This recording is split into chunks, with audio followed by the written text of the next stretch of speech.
एक सुंदर वाक्य है। आपने एंड्रू कार्नेगी के बारे में सुना है? जब एंड्रू कार्नेगी ने अपना उद्यम शुरू किया तो थोड़े ही समय में वो बहुत सफल हुए और उन्होंने बहुत पैसा कमाया। उस समय, ठीक है, वो गूगल या फेसबुक या ट्विटर का युग नहीं था जहां लोग 2 सालों में खरबपति बन जाते हैं। उन दिनों लोगों को निर्माण के लिए उद्योग वगैरह लगाना होता था, ये और वो करना होता था, पैसा कमाना पड़ता था, जिसमें दशक या पीढ़ियां लग जाती थी। तो इस आदमी ने बहुत कम समय में बहुत पैसा कमा लिया। लोगों को शक हुआ, अमेरिकी सरकार को शक हुआ कि वो कुछ गलत कर रहा है।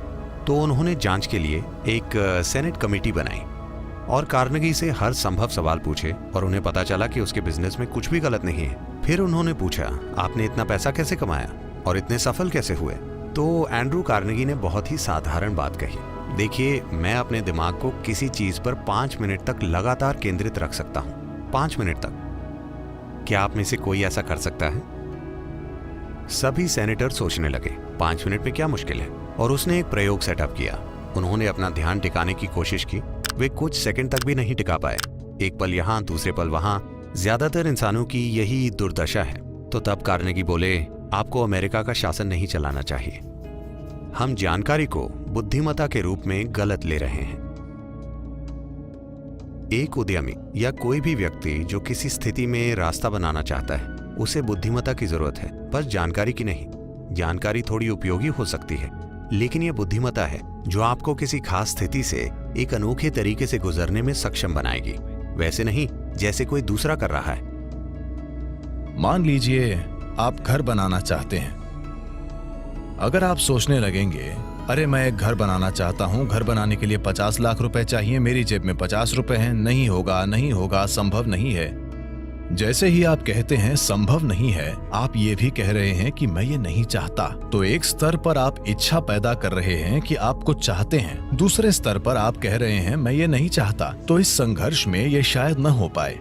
अभी आपके मन की समस्या है कि हर पल ये अपनी दिशा बदल रहा है। ये ऐसा है जैसे आप कहीं जाना चाहते हैं और हर 2 कदमों पर आप अपनी दिशा बदलते रहते हैं। तो आपका मंजिल तक पहुंचना बहुत मुश्किल है, जब तक कि यह संयोग से न हो। आपकी जेब में पैसा होना अच्छा है, अगर वो जेब में ही रहता है तो। अगर ये आपके सिर में घुस जाता है तो ये एक विकृति बन जाता है। ज्यादातर लोगों के लिए ये उनके सिर में घुस गया है और ये एक विकृति बन गया है। पैसे को अपनी जेब में रखना जीवन को आसान और अच्छा बनाता है। आप बैठकर ध्यान कर सकते हैं। हाँ, अगर आपके पास इतना पैसा है कि आपको कल अपनी आजीविका के लिए काम नहीं करना है, तो आप 1 महीने की छुट्टी लेकर ध्यान कर सकते हैं, है ना? जो व्यक्ति पैसों के लिए, कल के भोजन के लिए संघर्ष कर रहा है, अगर वो चाहे तो भी ध्यान नहीं कर सकता। इसलिए आपकी जेब में पैसा होना बहुत अच्छा है। आपके सिर में पैसा, वो एक विकृति है जो आपको नष्ट कर देगा। लेकिन फिलहाल हमारी शिक्षा की पूरी सोच जानकारी देना है और इंटरनेट भी है। एक 12 साल का बच्चा जानता है कि वहां करोड़ों प्रकाश वर्ष दूर जो गैलेक्सी है उसका नाम क्या है, जो उसके लिए अच्छा नहीं है क्योंकि ये ज्ञान नहीं है, इसका कोई उपयोग नहीं है। This is only for boastfulness. ये बस शेखी मारने के लिए है और सबसे बढ़कर ये आपकी ध्यान देने की क्षमता को नष्ट कर देगा। याददाश्त सिर्फ भौतिक पहलुओं को संभालने के लिए महत्वपूर्ण है। आखिरकार एक उद्यमी बस भौतिक चीजों को संभालने की कोशिश कर रहा हो, ये ठीक है, लेकिन मैं चाहता हूं कि एक उद्यमी का जीवन एक उत्साहपूर्ण एडवेंचर बन जाए, जिसमें नई संभावनाएं खोजने की उसकी प्रक्रिया उसके अनुभव में सचमुच नई संभावना बन जाए, बस एक आर्थिक संभावना ही नहीं। और ये संभावना एक उद्यमी के जीवन में मौजूद है कि वो अपने उद्यम को एक आध्यात्मिक संभावना और आध्यात्मिक विकास में बदल सकता है, या अपने अस्तित्व के विकास में, जिसे मुझे लगता है कि सभी को खोजना चाहिए।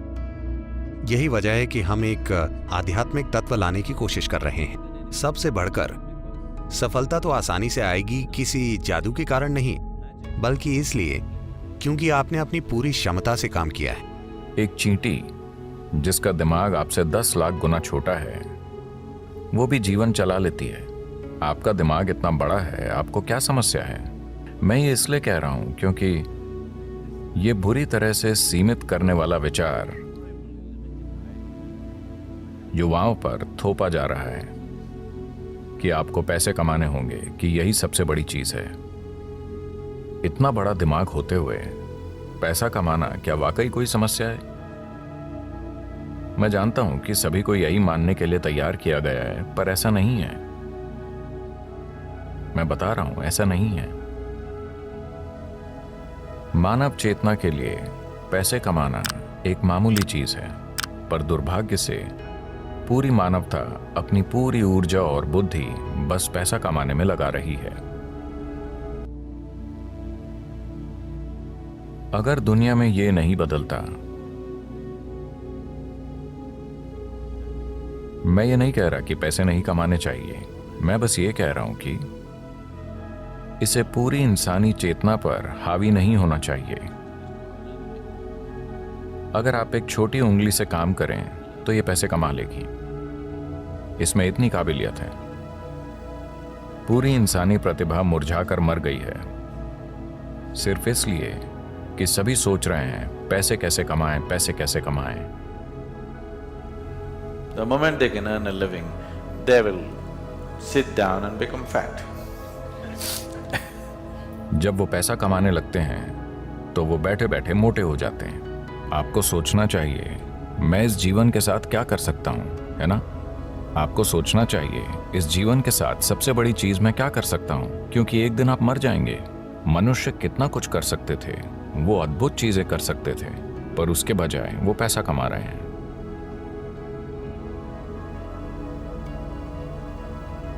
तो ये बहुत जरूरी है। मैं सोच रहा हूं कि हम एक लहर शुरू करें, खास तौर से स्कूलों और कॉलेजों में, कि पैसे कमाना एक छोटी सी चीज है। ये जीवन का प्रमुख उद्देश्य नहीं है। एक छोटी उंगली से आप पैसे कमा सकते हैं। इस बड़े दिमाग के साथ जब चींटियां जीवन चला सकती हैं, तो इस दिमाग को पैसे कमाने के लिए संघर्ष करना चाहिए। यह समस्या बन गई है क्योंकि आप किसी और जैसा बनना चाहते हैं, है ना? आप किसी दूसरे जैसा बनना चाहते हैं, आप गुलाम बन जाते हैं, और इस चक्कर में पड़ने के बाद और कुछ नहीं हो पाता। आप हमेशा के लिए इसी में फंस जाते हैं।